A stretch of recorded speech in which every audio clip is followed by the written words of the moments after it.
first smartphones were in Japan, and they had some features that we couldn't dream about in Europe. For senior, it's important to be a good example, mentor, to try to pass the knowledge to the other people. The staff engineers, sometimes they multiply the impact by 10. You won't be able to do it yourself. You need to help with the others. You need to involve other people.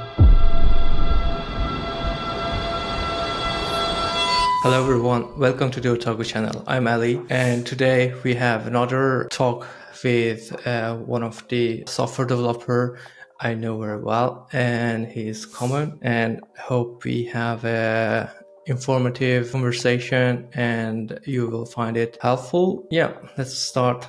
Hello Kamen, how are you?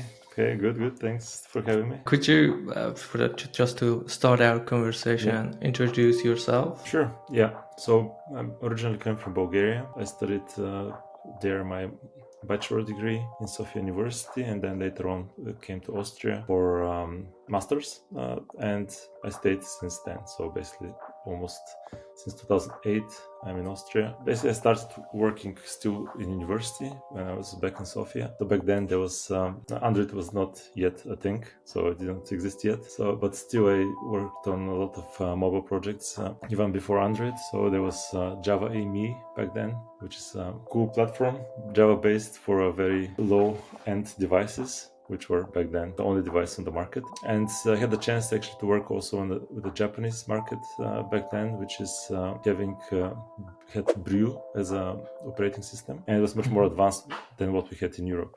So I would say that first smartphones were in Japan, and they had some features that we couldn't dream about in Europe. So did you work on the operation system, or you were developing? No. Basically what I was doing with Brew was I was porting Brew applications to Java EME.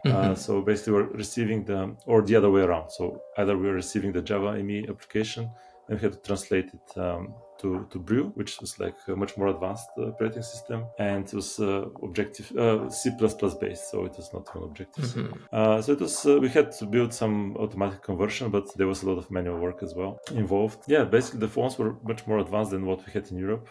People were listening to music, things that are actually very common nowadays, but back then in Europe we can only play the Snake game on the phones. And that was the biggest feature that we had. So,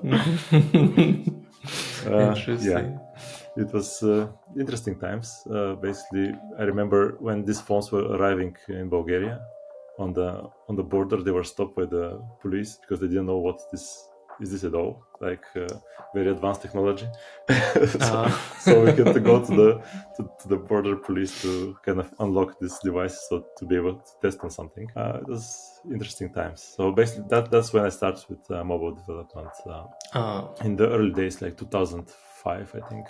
This was 2005, and I think back then first the iPhone came, and it was a big thing. So basically, but it was kind of exclusive. You couldn't develop if you didn't have a Mac, and having people that had Macs back then, they were very rare, at least in Bulgaria. So we had. I knew only one person possessing a Mac, and that was already a big thing. So we're looking at these people as kind of outsiders. Like, what are these people doing? Like, what's this machine? I don't know. And that's why I didn't start with iPhone development, so iOS development. So this was a kind of a stopper for me because it was not possible without Mac. But then 1 year later, I think it was announced that Google will do something similar, Android, and said, okay, that can be a big thing, because if Google is behind it, because back then there were a lot of operating systems coming up here and there, but this was something that I knew that to grow, and I decided to look at it even before we had the first Android phone, and it was interesting times because back then you can build a calculator and it's already a big thing. Since you start working as a software developer a long time ago, how would you see the architecture of a software? Nowadays we care a lot about the architecture, clean code, and so many of these things, and I was in that time Like, how would you care? Oh, it was in the beginning of Android. There was no really best practices there recommended by the platform. So basically, everybody was trying to define their own best practices. Of course, clean code is not a new thing, so it was also there. There was this big book on Java clean code, which from my first day, I think this book is still relevant. I mean, if somebody wants to read it, I mean, I can send you a link after that. Yeah, But it was one book that I would say it's relevant ever since today. So it's clean code was not a new thing. But how do you structure your Android application, for example? This was totally Wild West. It's like everybody was doing their own thing. And I think very late, I think 2000, when was it? 2015, 16, Google came with the architectural components and best practices, which we follow nowadays. They're great. I mean, it's good that it's kind of standardized. Everybody goes toward the same direction. But in the beginning, no, it was like you have your own activity and you put everything in the activity, and there was no separation of concerns. Like there was not really recommendation from the platform. But yeah, I think things changed, and now it's much more mature, the whole ecosystem. Yeah. So I don't think it's difficult nowadays to do a good code because you have very good examples. Yeah, you can follow. sure. And how was, like, after, like, you started with working with this Japanese company, and then you realized there is a thing called Android, and behind that is Google. How did you continue? What was the other project you worked on? First, I did it in my free time. So I remember there was like the winter vacation in university. So I did it in my free time. So I wanted to do this professionally, but there were no projects out there. So basically I continued working on the same thing what I did before. Then when I moved to Austria, I started working on mobile payment projects, and it was heavily depending on the NFC functionality, which nowadays it's in every phone, but in the beginning you didn't have it. So I think Android 4.4 was the first operating system that had NFC. And this was the moment when Android actually had NFC for the first time. I had the first chance to work on a professional project with Android, and I was very happy about this. I didn't know back then this will be the thing that I do up to today. So it's like I just wanted to try it, but I love it and I continue doing it. Did you ever had a chance to switch to another platform like iOS or backend even? Yeah, I mean, majority of my work was on the front end side. Before going to this project with NFC on Android, I was doing desktop applications. One thing that is almost impossible to do nowadays because it's not needed anymore. But there was this .NET WPF framework, which was very powerful back then. You can do desktop applications. I was doing also Java card applications, which is a very tiny operating system that runs on a smart card. This is very, very interesting. And what was the programming language for that? It was Java. But it was very cut down version of Java. So basically you have types that I think they had short was the biggest type you can use. They had byte and short, and that was very limited on the resources. You should very, very much plan how you do it. Very performant code. Very good cryptography, by the way. So these cards are coming with cryptography capabilities so that you can decrypt, encrypt, send challenges, but everything else is very limited. And I had to switch to iOS at one point. I guess that's where you're heading at. I was doing 2 years of iOS development as well. But for me, it was the time when this iOS development switched to Swift because it's a language that I actually like as well, like very much similar to Kotlin. But when it was the time of Objective-C, I had the chance to try it, and for me it was impossible. So it was really hard to work with. And I said, okay, when the time came to switch to Swift, I thought, okay, this is a good moment to try iOS development as well. And how about, like, you said you had a background with C++. Did you find any interest on that area? My C++ exposure was very small. I mean, first year in university, and then a little bit with these projects that we were porting games from Brute to Java, but I would say it's so long time ago, I didn't follow up on this. It was, I would say, very important for new people that start doing software development to go through it, because it's you need to know a lot about memory management, all these things that are kind of done automatically nowadays with high-level languages. But apart from this, I think it's much more efficient to work with languages like Kotlin, Swift, Java. So they're managing their memory themselves. Yeah, but like nowadays I see like many big companies need C++ developers which to develop some low-level systems, embedded systems, which the salary-wise is quite good. And if you're interested, you could have a For good. sure. I mean, always when you have some niche knowledge that is not that popular, Yeah. and the things are changing all the time. So you need to look at the market, how the technologies evolve, and what's popular nowadays. I think I see also Python picking up with all the blockchain work. So this was not that popular back in the days. So you need always to stay informed what's popular on the market. What is your favorite programming language after Kotlin? After Kotlin. Of course, Java was always the thing that I started with, and I worked almost the most with it, I think I would say. But I don't have too much preference. I mean, the language is just a tool. I mean, it should be something that is having a lot of nice features to write quick and efficient code. But I don't have too much preference, to be honest. So Kotlin is my favorite, of course. It has very nice features, but it's just a tool. You just adapt to it and use it. Let me ask my question in a different way. What is the next programming language you find it like more useful in your daily job? I mean, I didn't find anything that's more useful than Kotlin, to be honest. I like the Kotlin ecosystem because it's possible to write almost every piece of your software with it. So basically, you can write good backend with Kotlin. You can write Android applications. Now you can also use Kotlin multi-platform for building also iOS applications. Basically, I think you can with this language is the beauty is that you can build a whole tech stack that you want to use with it. So that's why I like it the most. Right now, maybe this will change. Yeah, I'm glad you didn't fall into the trap. And yeah, Kotlin is the best of ever. I mean, this is the best. If you look at the top languages at the moment in the world, I think Kotlin is not even in the top 10. Didn't check the last time I checked was like 1 year ago.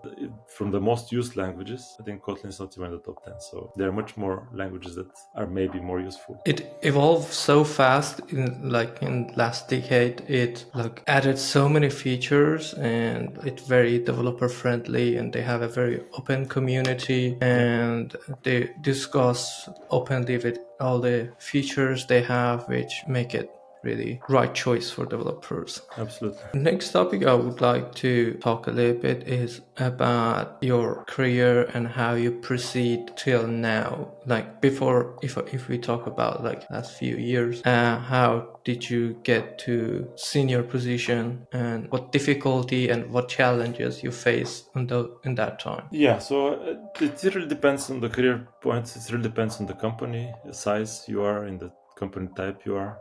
So I think it's different for each company. So I don't think we can generalize here. But yeah, what I was, or maybe the last 10 years senior at what I was doing, but the senior in different companies means different things. So I think you cannot really compare just titles. I think titles are not that important. I think that most important is that you learn when you at the position that you are. So I think that's the top most important thing. And you act with a big sense of ownership. I think that's always appreciated. So that what you do is really own it. I think that's the most important thing. And when it comes to bigger companies, I think it's much more defined what the career ladder is.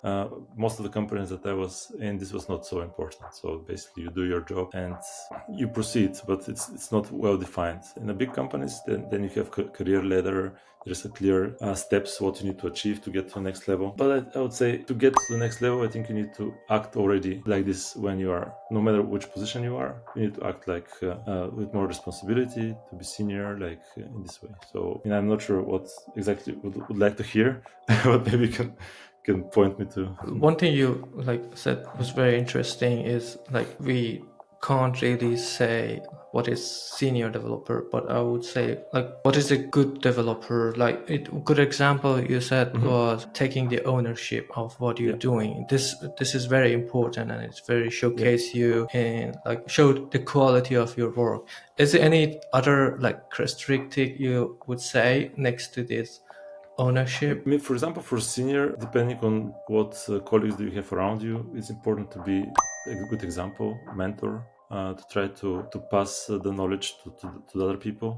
Usually, when you go to these senior positions, you won't be able to do everything on your own anymore. So you need to be able to teach the people around you to not to be able to perform the tasks that you can do themselves. So I think that the passing the knowledge is also very important as a senior. And how about the technical point of view, like knowing different kind of programming languages or all the best practices? Does it make you a good developer, or how do you say? Yeah, for sure. I mean, yeah, of course. I mean, knowing the best practices, following the trends. I mean, things are changing always. So it's not like if you apply the same knowledge 10 years in a row, I'm not sure if to be always relevant. I mean, I can say that the things that I was doing 10 years ago, they're much more different nowadays. So that's definitely following the trends, seeing what's coming, trying to adapt. That's also a very important skill.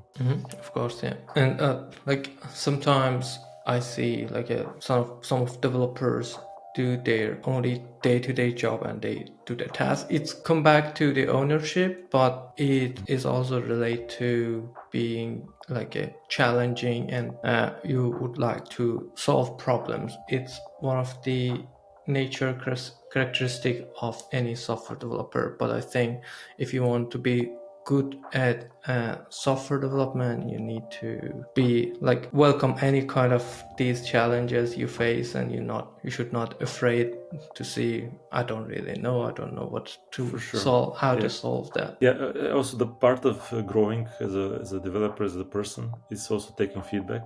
I think that's very important to be able to receive feedback well and to kind of adapt yourself based on the feedback that you receive. Because if somebody thinks, okay, I'm great at what I'm doing and I cannot improve myself, then you get stuck at one level and you never improve. But receiving feedback is always really good. Yeah, I totally agree. Yeah, this is like I think a deeper topic if you want to talk about that, and like you should be able to accept the feedback and give the feedback in a proper way, and not like making it like a personally, which might affect negatively on your career. And you said there are some big companies have like a promotion ladder. You can see yourself what level you are and what is the next one. But as a rule of thumb, like I saw in the different companies, after senior engineer, they can get promoted to staff engineer. And how do you see these transition if somebody is in this senior position and want to get to that level? What kind of skill set does it need? Yeah, so basically, and this staff position is available in very few companies, especially in Europe, if you look at it. And this is more something that is popular in the States. In Europe, maybe they call it differently in most of the cases. In Europe, you can find system architect, software architect, these different titles. But basically, in a lot of companies, the career growth stops at senior. So this is not always the case that there is a staff possibility.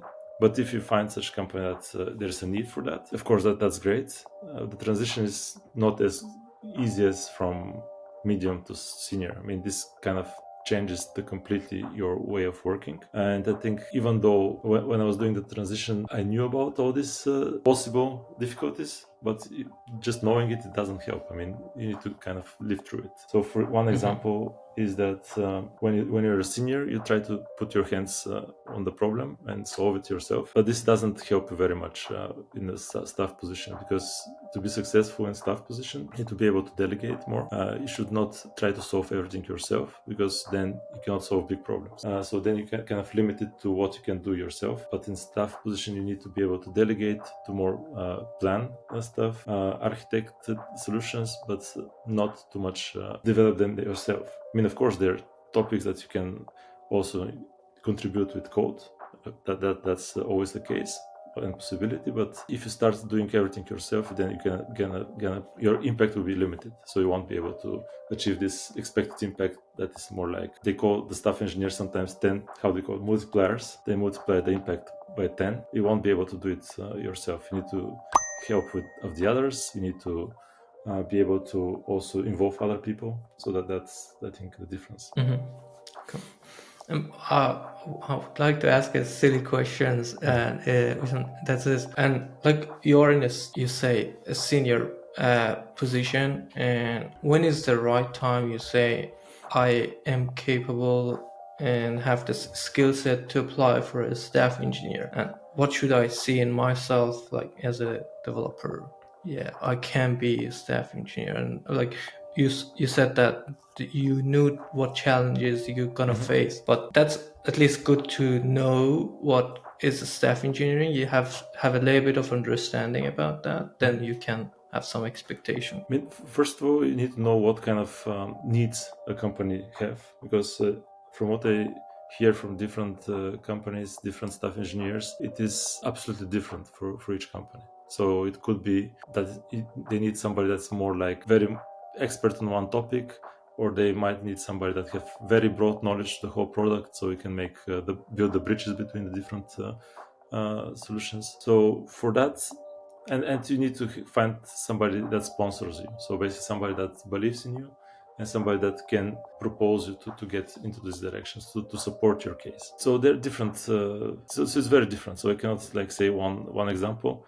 I just can recommend one book, which is called I think Staff Engineer. Very creative name. I can also send you a link after that. Yeah, sure. But there you can find a lot of stories. I cannot remember now on top of my head, but different staff engineers from different companies exactly answer the question that we have, like how did they make the transition. Some of them had to do a staff project, which is a project that's like very impactful, that has a huge impact on the company, and others didn't. So it's really different case by case. But if you read the book and you can read all the interviews with all the staff engineers, you can see, maybe you can try to find some pattern, but it's so much different in different cases. But as you said, this is more in a big companies, like a title of staff engineer, right? Definitely.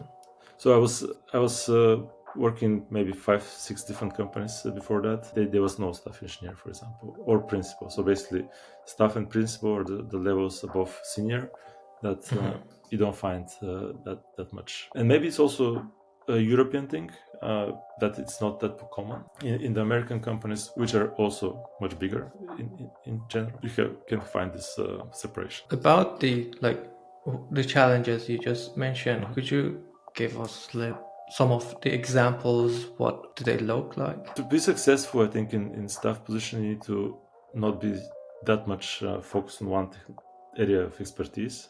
I think you need to have at least brief knowledge on backend infrastructure, everything. So because you need to create solutions and that are actually involving all other parties as well. I mean, of course, there are experts in these areas that are better than this, but you need to be able to build the bridges, to make the interface between different parts of the company. So you need to know how it works. Otherwise, you won't be able to create good solution. And I think it's also, if you look at the staff engineers in different companies, it's very rare that front-end engineers is staff. So this is more like for backend and for infrastructure.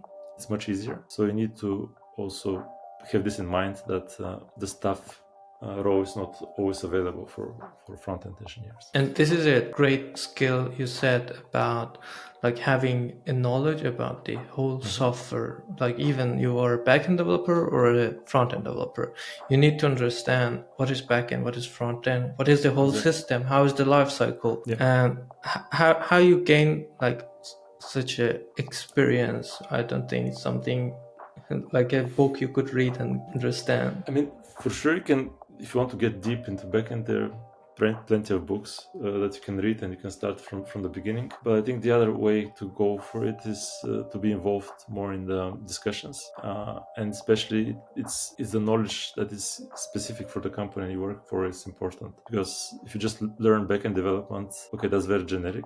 Maybe it won't help you understand how the specific company works. So I think it's more important to be involved more in these projects, trying to maybe do code review sometimes, maybe talk with some other engineers. Okay, what's your pain points? How can we make it better? For example, backend and frontend needs to talk constantly to know, okay, if this endpoint, for example, is very costly on the backend infrastructure, maybe we can find a different solution. But if you just look at your site, you don't get to know exactly how much it costs to call give an end. So if you don't have this conversation, if you don't understand how the system behind works, you won't be able to take the best approaches when you do the front end work. So I think this conversation helps. Of course, it's difficult part. I mean, I don't have the recipe at the moment, but I think the key takeaway from what you said is just always see yourself hungry about different kind of topics. And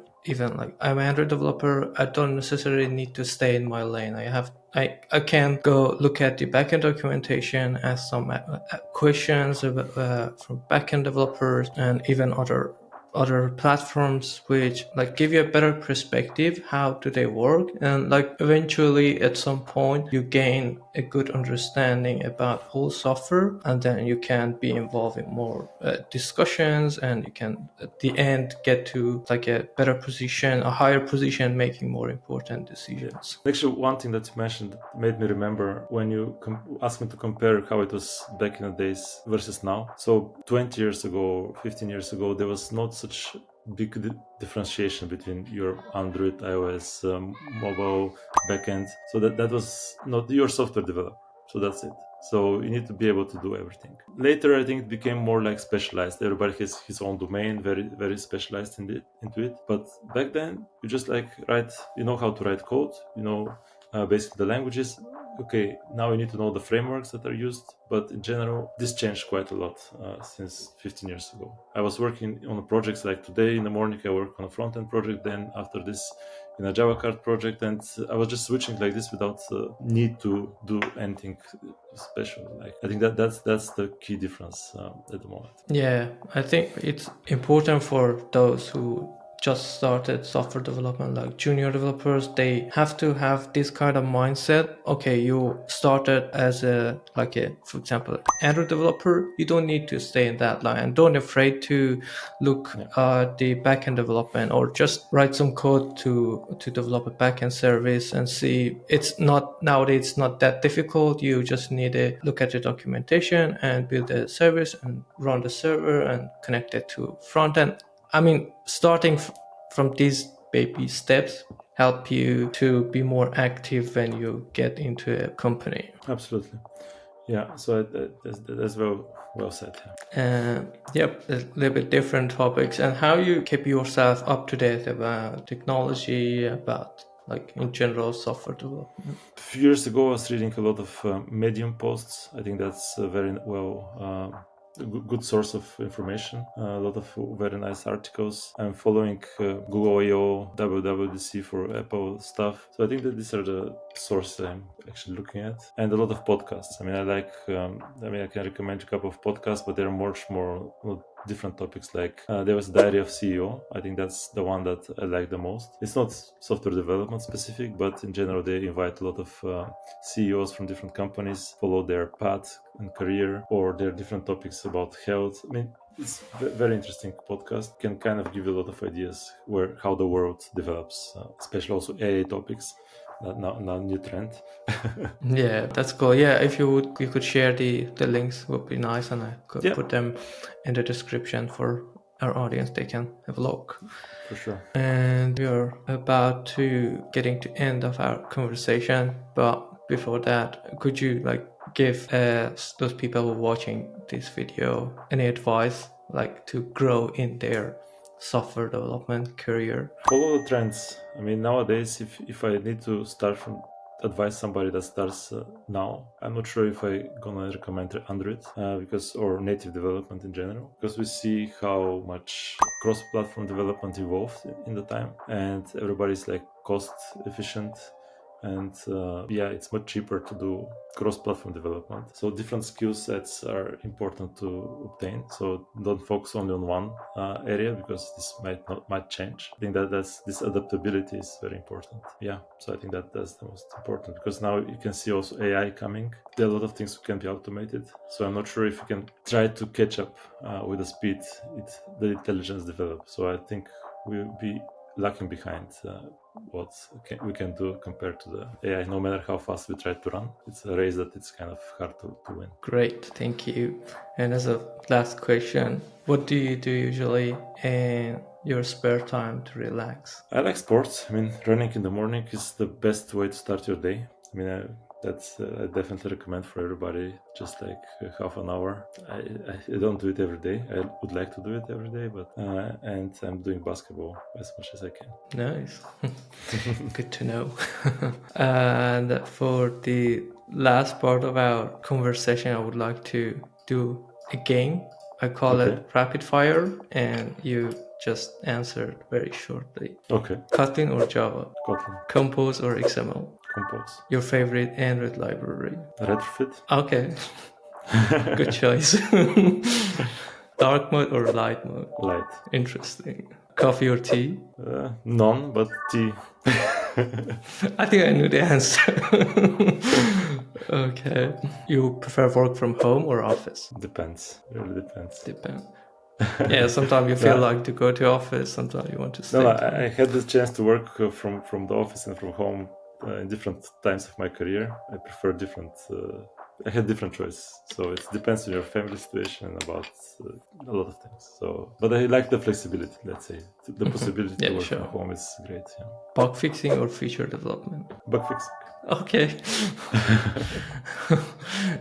Android or iOS? Android.